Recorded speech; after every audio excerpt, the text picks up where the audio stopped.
Hi everyone, and welcome back for this Ayurveda workshop. Now we're going to talk about the gunas. So the gunas are fundamental arising forces, predominant forces. We call them also sometimes predominant forces of suffering, although they're not all meant or related to suffering. But the gunas are these predominant forces that you can find in everything, not just in beings, but in a lifestyle, in food, in objects and things, in energy, in information. It's a predominant general force that is present in everything. So they're in the number of 3. Yeah. So there is sattva guna first, which I'm going to address now. So sattva guna, what we call sattva, is the highest guna. Yeah, so it's the one that holds the highest level of prana. So it's the highest guna, we say. It's the highest state.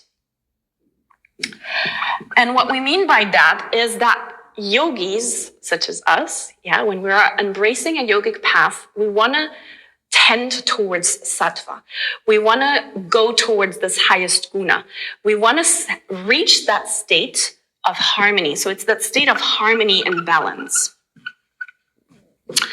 Yeah, so once we are on this yogic path, we want to reach that state of harmony and balance.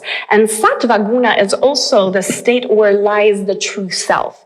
So it's all about finding that true self. You know, in the Bhagavad Gita, they say yoga is the path from the self, through the self, to the self. So it's really about finding that true self. That's the whole goal of yoga, again, is the sattva guna. So this is this state of where you also are true to your higher self, but also your inner teacher. Yeah, the teacher is within you. You know where to go. You know from this higher perspective, what is the way, what is your path. So that is the sattva guna. In terms of food, because there can be like sattvic lifestyle, sattvic activities. A sattvic activity would be yoga or doing pranayama or meditating. That is sattvic. You can have sattvic colors. White is a sattvic color, for example. And then you have also sattvic food. I'm going to address the sattvic diet in a separate video, but the sattvic food is really the one that holds the highest level of prana. Yeah, foods that are fresh, that are whole, that are vegetarian, that are high in prana, high in life force energy, whole living foods. And there is a list of certain sattvic foods that I'm going to mention in that separate video. So you want to go and jump to that video if you're interested. So sattva, that's the highest guna. All right. Then we have the second guna, which is rajas.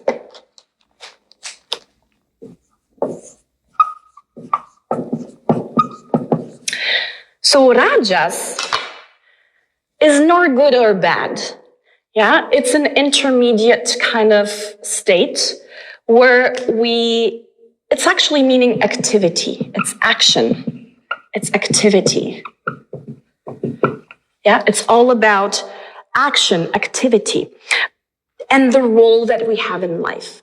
But rajas can become, so to speak, negative if we get lost in that activity, if we get lost in that action, if we, for example, become hyperactive, or if, for example, we identify too much with the role that we have in life. For example, we identify as a doctor, or we identify as a lawyer that we are, or the yoga teacher that we are. Like, we are too much lost in the external reality. We're too much lost in the illusion. And this is where it can become negative per se, is that we can become overwhelmed, or we can get lost in the illusion and not remember the true self and get, away from the true self, or get caught in this false self and that false perspective of ourselves. So this is what rajas is. Yeah. And it can create sometimes overstimulation, hyperactivity, overwhelm if we're not cautious. But rajas is not really negative. We need action. Yeah, we're still physical beings having, yes, we are energy beings, spiritual beings, but having a physical experience. So we're here also to interact with a physical reality. So we're here also to experience activity, experience action. But it has to be aligned with sattva. It has to be aligned with the yogic path and with who we truly are, and not get lost in the action or get identified too much with it. So that is rajas. In terms of food, rajas is still fresh. It's still fresh food, but more heavy than sattvic food. So it's more dense. It's going to be more energy. So, for example, eggs can be considered rajas.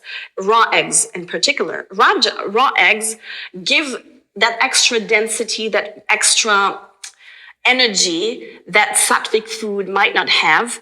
And sometimes it's needed. Yeah. If, for example, you're recovering from an illness or you're weakened and you need that extra boost of density and energy in your system, then Rajasic food can be also beneficial, but not every day. Rajasic food should not be for everyday consumption.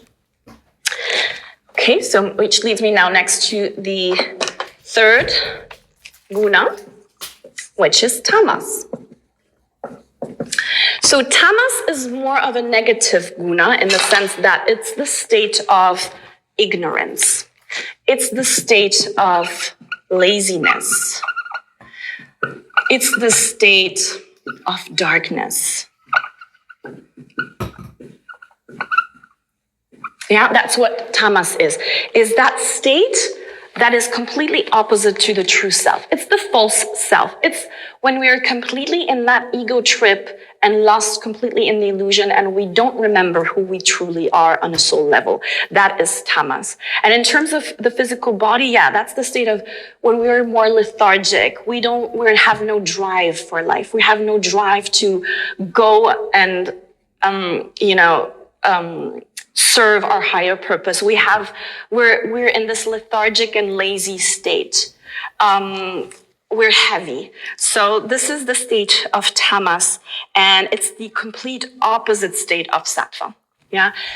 In your book, you have this little reference to the story of the hare and the tortoise, which explains that you may have heard of this fable before. It's a fable about it's the rabbit and the turtle. So they're doing a race, and the turtle is really slow.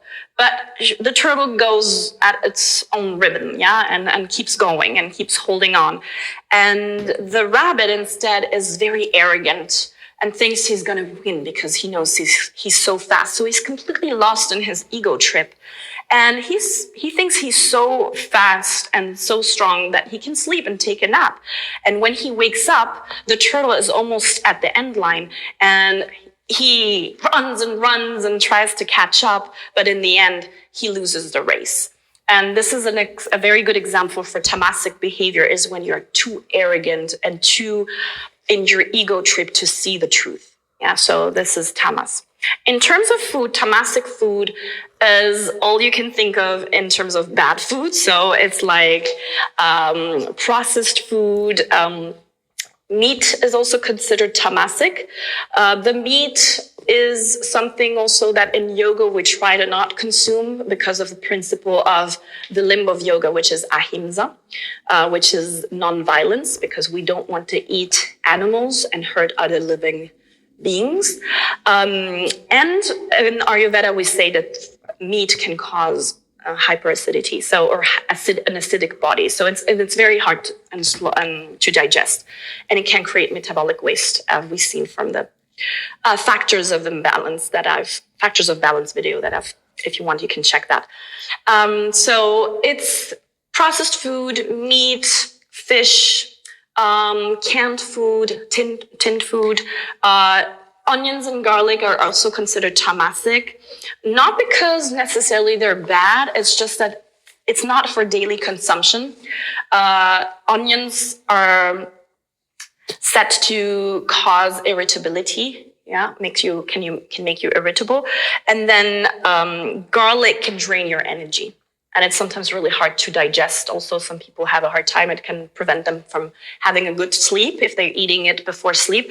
So it's not that it's bad, but it's not for every day. And in Ayurveda, we use it more for medicinal purposes. So we're using garlic and onion in medicinal preparations.